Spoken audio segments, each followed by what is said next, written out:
മലഹരി രാഗത്തിലുള്ള ശ്രീഗണനാഥ എന്ന ഗീതത്തിൻ്റെ ആദ്യത്തെ രണ്ട് ഭാഗങ്ങൾ കഴിഞ്ഞ രണ്ട് ക്ലാസ്സുകളിൽ നമ്മൾ പഠിച്ചു കഴിഞ്ഞു. അതിൻ്റെ അവസാന ഭാഗം സകല വിദ്യാധിപൂജിത സാർവോത്തമ തേ നമോ നമ എന്നുള്ളത് കഴിഞ്ഞ ക്ലാസ്സിൽ അതിൻ്റെ സാഹിത്യം മാത്രം ഒന്ന് പാടിയിരുന്നു. ആദ്യത്തെ രണ്ട് ഭാഗങ്ങൾ നന്നായി വായിച്ച് പഠിച്ചവർക്ക് ഈസി ആയിട്ട് അവസാനത്തെ ഭാഗം വായിക്കാൻ പറ്റും. അത് ഈ ക്ലാസ്സിൽ ഞാനൊന്ന് ഒരു പ്രാവശ്യം വായിച്ചേക്കാം. അത് കഴിഞ്ഞിട്ട് മോഹനരാഗം അടുത്തതായി നമുക്ക് പഠിക്കാനുള്ളത് മോഹനരാഗമാണ്. മോഹനരാഗത്തിൻ്റെ ആരോഹണ അവരോഹണങ്ങളാണ് ഇന്ന് പഠിക്കുന്നത്. വളരെ ശ്രദ്ധിച്ച് അതിൻ്റെ ഗമകങ്ങൾ മനസ്സിലാക്കി പഠിക്കുക. അങ്ങനെ ശ്രീഗണനാഥയുടെ അവസാനത്തെ ഭാഗമായ സകല വിദ്യാധിപൂജിത സാർവോത്തമ തേ നമോ നമ എന്ന ഭാഗവും മോഹനരാഗത്തിൻ്റെ ആരോഹണ അവരോഹണങ്ങളും ആണ് ഈ ക്ലാസ്സിൽ ഉൾപ്പെടുത്തുന്നത്. വളരെ കൃത്യമായി തന്നെ നിങ്ങളതിൻ്റെ ആരോഹണ അവരോഹണങ്ങൾ ഇന്ന് പഠിപ്പിക്കുന്നത് ശ്രദ്ധപൂർവ്വം വായിച്ച് പഠിക്കണം. അത് കൃത്യമായി പഠിച്ചു കഴിഞ്ഞാൽ അതേ ഗമകങ്ങൾ ഉപയോഗിച്ചുകൊണ്ട് തന്നെ നമുക്ക് ഗീതം നന്നായി പഠിച്ചു പോകുവാൻ കഴിയും. ലഹരി രാഗത്തിലുള്ള ശ്രീഗണനാഥയുടെ രണ്ട് ഭാഗങ്ങൾ നമ്മൾ പഠിച്ചു കഴിഞ്ഞു. അപ്പോൾ മൂന്നാമത്തെ ഭാഗത്തിൻ്റെ സാഹിത്യം മാത്രം കഴിഞ്ഞ ക്ലാസ്സിലൊന്ന് പാടിയിരുന്നു. അത് നിങ്ങൾ വായിച്ച് പഠിച്ചു കാണും എന്ന് വിശ്വസിക്കുന്നു. എന്നാലും അത് ഒരു പ്രാവശ്യം ഒന്ന് വായിക്കാം. അതായത് സാഹിത്യത്തിനനുസരിച്ചാണ് ബോ ഇടേണ്ടത്. സകല വിദ്യാധി പൂജിത സർവോത്തമ തേ നമോ നമ. സകല വിദ്യാധി പൂജിത സാർവോത്തമ തേ നമോ നമ എന്നാണ് അവസാന ഭാഗം. അത് എങ്ങനെയാണ് ബോ ഇടുന്നത് ഒന്ന് വായിക്കാം. സകല വിദ്യാധി. അപ്പോൾ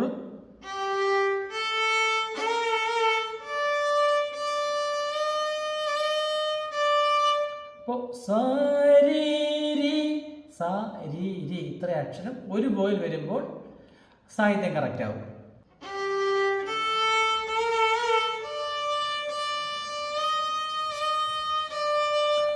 സകല വിദ്യാധി എന്ന് പറയണം. അപ്പോൾ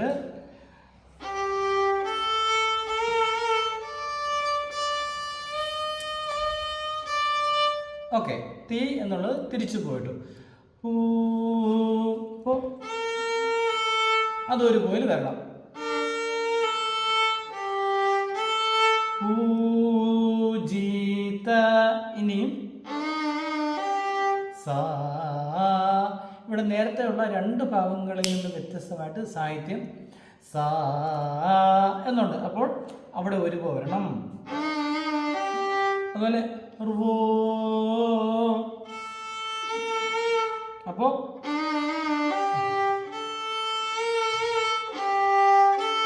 തമ. ഇനി തേ. അപ്പോൾ ഒരു പോ.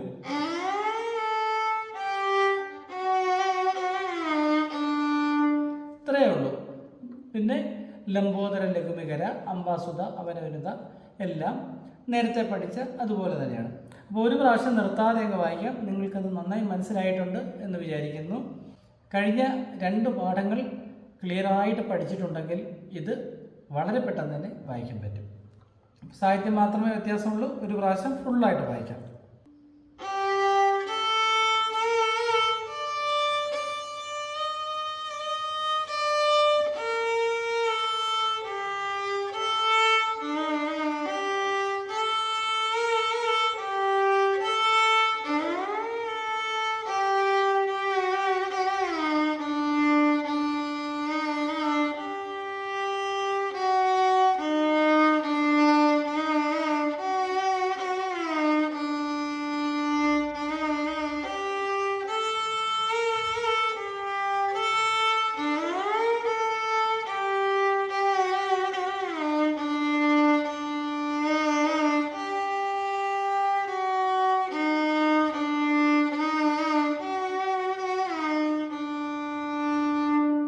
ഈ മൂന്ന് ഭാഗങ്ങളും നിങ്ങൾ ഒരുപാട് പ്രാവശ്യം വായിച്ച് മനസ്സിലാക്കി കഴിയുമ്പോൾ കുറച്ചുകൂടെ നമുക്ക് ഗമകങ്ങൾ കൂട്ടി വായിക്കാം. ഇപ്പോൾ തൽക്കാലം ഈ രീതിയിൽ വായിച്ചാലും മതി. ഗമകങ്ങൾ കൂട്ടി വായിക്കുക എന്ന് പറഞ്ഞാൽ നമുക്ക്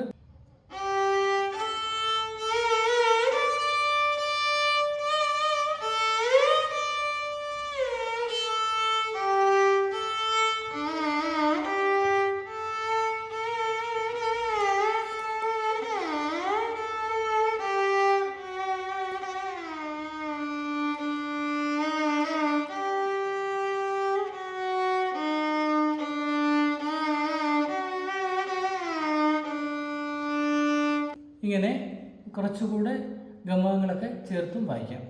അപ്പോൾ നിങ്ങൾ ആദ്യം പഠിച്ചതുപോലെ തന്നെ വായിച്ച് പഠിച്ചാൽ മതി. ഇത് ജസ്റ്റ് ഒന്ന് വായിച്ച് കേൾപ്പിച്ചു എന്നുള്ളതേ ഉള്ളൂ. ഇനി മോഹന രാഗത്തിലേക്കാണ് പോകുന്നത്. അതായത് മേളകർത്താരാഗ പദ്ധതിയിലെ 28ാമത് മേളകർത്താരാഗമായ ഹരികാംബൂജിയിൽ ജന്യമാണ് മോഹനം എന്ന് പറയുന്ന രാഗം. ഈ മോഹന രാഗത്തിന് രി, ധ എന്നിവ നമ്മൾ ആദ്യം ഉപയോഗിച്ച ശുദ്ധ ഋഷഭവും ശുദ്ധ ദൈവതവുമല്ല, പകരം ചതുശ്രുതി ഋഷഭവും ചതുശ്രുതി ദൈവതവുമാണ്. അപ്പോൾ ഈ രാഗത്തിൻ്റെ ആരോഹണ അവരോഹണങ്ങൾ എന്ന് പറയുന്നത് ഷഡ്ജം, ചതുശ്രുതി ഋഷഭം, അന്തരഗാന്ധാരം, പഞ്ചമം, ചതുശ്രുതി ദൈവതം, ഷഡ്ജം. ഇത്രയേ ഉള്ളൂ. സ, രി, ഗ, പ, ധ. അങ്ങനെ 5 അക്ഷരങ്ങൾ മാത്രമേ ഉള്ളൂ. സരിഗപ ദസ സധ പ ഗ രി സ. ആരോഹണത്തിലും അവരോഹണത്തിലും 5 അക്ഷരങ്ങൾ ഉള്ളതുകൊണ്ട് ഔഡവ ഔഡവരാഗം. 5-ന് ഔഡവം എന്നാണ് പറയുന്നത്. ആരോഹണ അവരോഹണങ്ങളുടെ ഗമകം പഠിക്കാം. ഇതാണ് രിയുടെ ശബ്ദം നമുക്കിനി കേൾക്കേണ്ടത്. സരി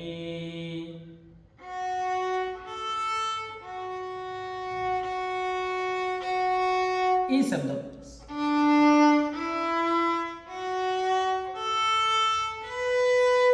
രി വെച്ച അതേ ഉയരത്തിൽ തന്നെയാണ് ധായും. ചതുശ്രുതി ഋഷഭം, ചതുശ്രുതി ധൈവതം.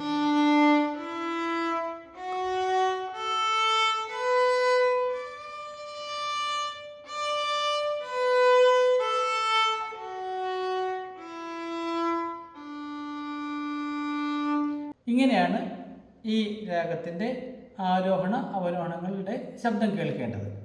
ഒന്നുകൂടി വായിക്കാം.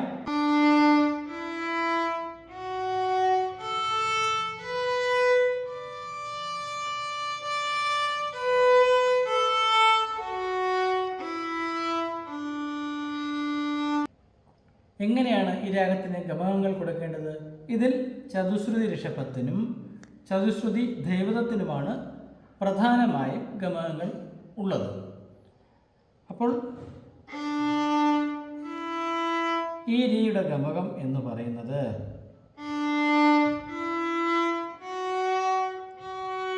ഇത്രയും സ്വരങ്ങളാണ് നമുക്ക് ഉള്ളത്. സ, രി, ഗ. ഈ പോയിന്റുകളിൽ നിന്നുകൊണ്ട് തന്നെ നമുക്ക് ഗമകം കൊടുക്കണം. അതായത് രിയുടെ ഗമകം എന്ന് പറയുന്നത് സായിൽ തുടങ്ങി ഗായിൽ എത്തി രിയിൽ വന്ന് നിൽക്കണം. അതായത് വ്യക്തമായി കാണുന്നുണ്ടല്ലോ. അതായത് സ തുടങ്ങിയിട്ട് 2 വിരൽ ഇങ്ങനെ ചേർത്ത് വെച്ചിട്ട് ഗായിൽ എത്തണം. ഇങ്ങനെ ചെന്നതിന് ശേഷം അപ്പോൾ ചൂണ്ടുവിരൽ ആ വിരലിൻ്റെ കൂടെ ഉണ്ട്. എന്നിട്ട് ഗാ ഒന്ന് കേട്ടിട്ട് താഴേക്ക് ചൂണ്ടുവിരലാണ് വലിക്കുന്നത്. അരിയുടെ സ്ഥാനത്ത് ചൂണ്ടുവിരൽ വന്നു നിന്നു. അതായത് സാ. രി എന്ന് പറയുന്നത് തുടങ്ങുന്നത് സായിലാണ്. സാ, സാഗരി. അതാണ് സാ ഡൗൺ പോയിടുക. പിന്നെ രി എന്ന് പറയുന്നത് തുടങ്ങുമ്പോൾ കുറച്ച് സാ കേൾക്കണം. അത് ഇങ്ങനെയാണ്. അതായത് ഈ ഗായിൽ എത്തുന്ന സ്ഥലം വളരെ കറക്റ്റ് ആയിരിക്കണം. അതുപോലെ തന്നെ രിയിൽ വന്ന് നിൽക്കുന്നിടവും ഈ ശബ്ദങ്ങൾ നമ്മൾ ആദ്യം പഠിച്ച പ്ലെയിനായിട്ട് പഠിച്ച ആ ശബ്ദങ്ങളിൽ തന്നെ വന്നു നിൽക്കണം. ഇത് ചിലരൊക്കെ ഈ ഗാ ഇങ്ങനെ വെക്കാതെ ഈ ഗായുടെ വിരൽ ടച്ച് ചെയ്യാതെ ചൂണ്ടുവിരൽ കൊണ്ട് മാത്രം വായിക്കുന്നുണ്ട്. അപ്പോൾ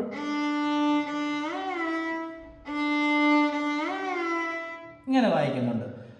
അത് അങ്ങനെ വായിച്ച് പഠിക്കുന്നതിലുള്ള കുഴപ്പം, ഏറ്റവും നല്ലത് ഈ 2 വിരൽ വെച്ച് വായിക്കുന്നത് തന്നെയാണ്. ഇങ്ങനെ ഒറ്റയ്ക്ക് ഒരു വിരലിൽ വായിച്ചാൽ നമുക്ക് വർണ്ണങ്ങളൊക്കെ വരുമ്പോൾ സ്പീഡ് കിട്ടാൻ കുറച്ച് ബുദ്ധിമുട്ടുണ്ടാകും. അതായത് ഇപ്പോൾ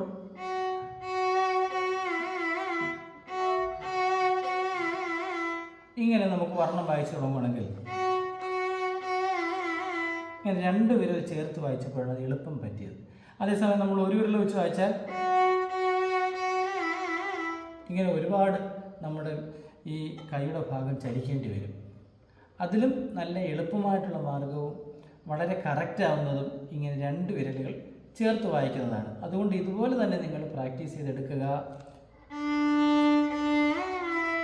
കണ്ടോ, വളരെ ഈസി ആയിട്ട് നമുക്ക് വായിക്കാൻ പറ്റും. ഗ രി. അത് കഴിഞ്ഞിട്ട് ഗ പ. ഇനി ധ. ധായുടെ ഗമകവും ഈ റിയുടെ ഗമകം പോലെ തന്നെയാണ്. അപ്പോൾ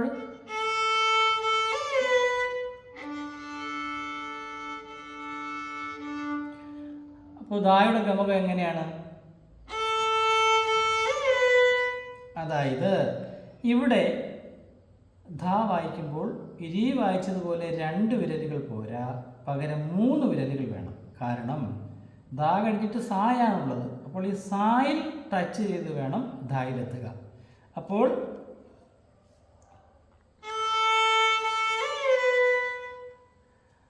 ഈ 2 വിരൽ മാത്രമേ ടച്ച് ചെയ്യുന്നുള്ളൂ എങ്കിൽ അത് നീ ആയിരിക്കും. നീ നമുക്ക് ഈ രാഗത്തിനില്ലല്ലോ, അതുകൊണ്ട് 3 വിരൽ. അപ്പോൾ സാഗരി. പിന്നെ ഗ. അതുപോലെ ധ. ധ എന്ന് പറയുന്നത് പായിലാണ് തുടങ്ങിയത്. പാസദ. പാസധ. ഇത്രയും സ്വരങ്ങൾ ചേർന്ന് വരുമ്പോഴാണ് ധായുടെ ഗമകം.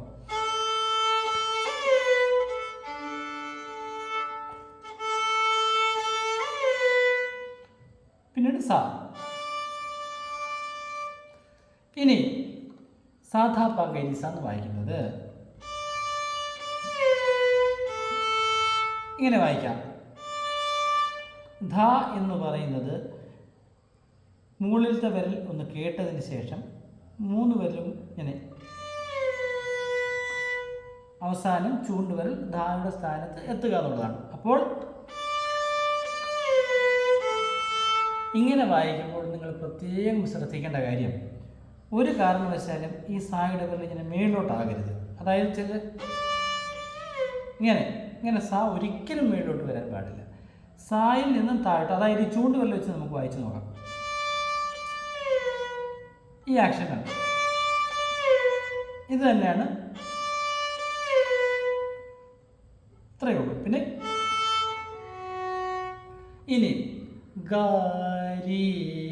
ഗാരി എന്നുള്ളതിന് നമ്മൾ മനഹരിയിലൊരു ഗായിക്കൊരു ഗമകം പഠിച്ചായിരുന്നു. എങ്ങനെയായിരുന്നു? ഇങ്ങനെ രി താഴെ പോയായിരുന്നു. ഇവിടെ നമുക്ക് ഇതേ ഗമകം തന്നെ രി മുകളിൽ വെച്ചാൽ മതി. അപ്പോൾ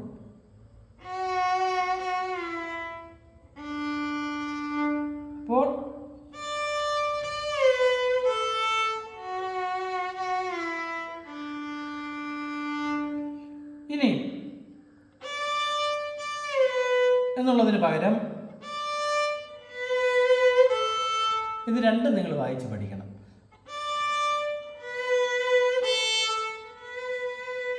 ചെറിയൊരു കുത്തു കൊടുക്കുകയാണ്, ചെറുതായിട്ട് ഇങ്ങനെ.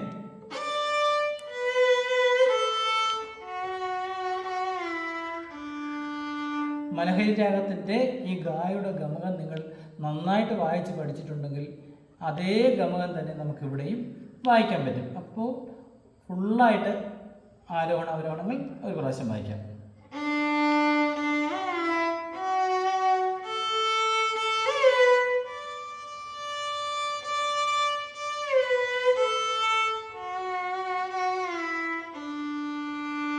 ഒരു പ്രാവശ്യം കൂടെ വായിക്കാം, രണ്ടാമത് പറഞ്ഞ രീതിയിൽ.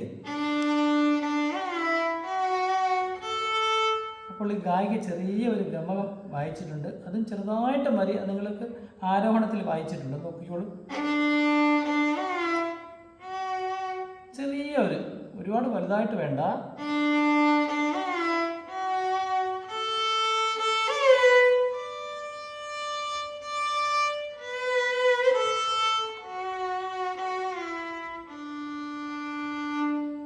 ഇങ്ങനെ ആരോഹണ അവരോഹണങ്ങൾ വളരെ കൃത്യമായി തന്നെ വായിച്ച് പഠിച്ചാൽ ഇതേ ഗമകങ്ങൾ മാത്രം ഉപയോഗിച്ചുകൊണ്ട് ഒന്ന് രണ്ട് ചെറിയ ചെറിയ ഗമകങ്ങളൊക്കെ അധികം വരും. നമുക്ക് മോഹനഗീതം നല്ല വൃത്തിയായിട്ട് വായിക്കാൻ പറ്റും. അതിനായിട്ട് ഈ ആരോഹണ അവരോഹണങ്ങൾ നിങ്ങൾ കൃത്യമായി പഠിച്ചു വച്ചിരിക്കുക. അടുത്ത ക്ലാസ്സിൽ ഗീതം പഠിക്കാം.